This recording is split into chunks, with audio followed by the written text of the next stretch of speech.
Good morning. It's Dave. I can turn you around. I'm all suited up and checking the bees. I haven't checked my hive yet. I'll do a full video on that, the one that we're following along on. But in the meantime, I'm checking some of the other hives. I've got 4 at a location away from my house, so they might get neglected a little bit because I got to drive to them, even though it's only a mile or two. But here we are. And I went out this morning because I was going, someone called me about a beehive. That turned out to be a bust. I sent a short picture, a short video of the combs that were all messed up.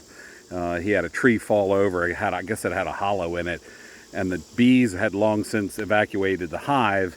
However, the honey was still there, and I guess nothing knew it was there until it broke open. So then it was getting raided by bees and wasps and all sorts of critters. And so I cleaned it up for him. I don't take that comb and do anything with it other than melt it down and make beeswax. I'm certainly not gonna feed it to my bees. I don't know what it has on it. There's a multitude of diseases that by letting them feed on it, they could bring back to my hives and literally wipe me out. So you always have to be careful of that. After handling the combs, I wore rubber gloves, latex gloves, disposed of those, washed very well, and even an alcohol to wash my equipment because I didn't want any part of that getting possibly near my bees, to be sure. So I'm going to turn you back around though, and what good honey looks like.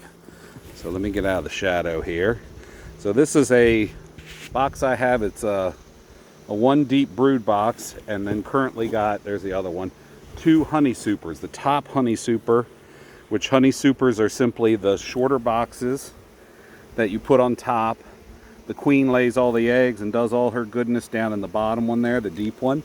And then we start stacking these up on top to get honey.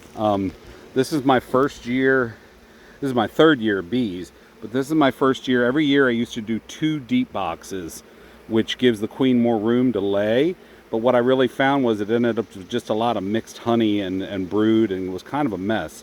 So this box is a little bit of an experiment this year. It's just 1 box for her to lay in, and then after that it's just honey on top. And if you can see in there, see that silver glinty? That's a queen excluder, which keeps her from coming up in the honey and laying eggs up there. So she's pinned in the bottom box. She's got plenty of attendants, and the top parts are just honey. So here we go. Here is some mid-July Eastern Shore of Maryland honey. And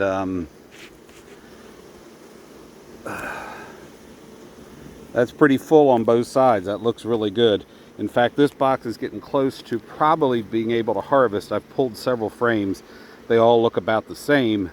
However, what I'm going to do, because we're in what's called the honey drought right now, there's not a lot flowering, there's not a lot going on, and the bees really, they can actually starve in the middle of the summer. It's crazy. Or get very run down because they don't have enough to eat. So I'm going to probably wait to harvest this. I'm not selling honey for a living, so I don't need every ounce. They can eat back what they need until the fall, when all the fall flowers, the asters and things like that are blooming. And then this is the other box that was on it. See all these girls, and they climb out on top because they got smoked and now they're angry. So that happens. But anyway, so we're going to add a 3rd box. And what we do is, rather than we don't just add it on the top, I actually push the 2 honey boxes that are full up, and I will take this little shallow one off and then put it on right above the brood box.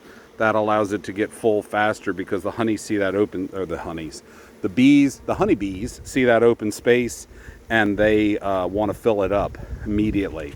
So they'll finish up these last 2 boxes. Like I said, that one's not quite as full as this one. It was up higher.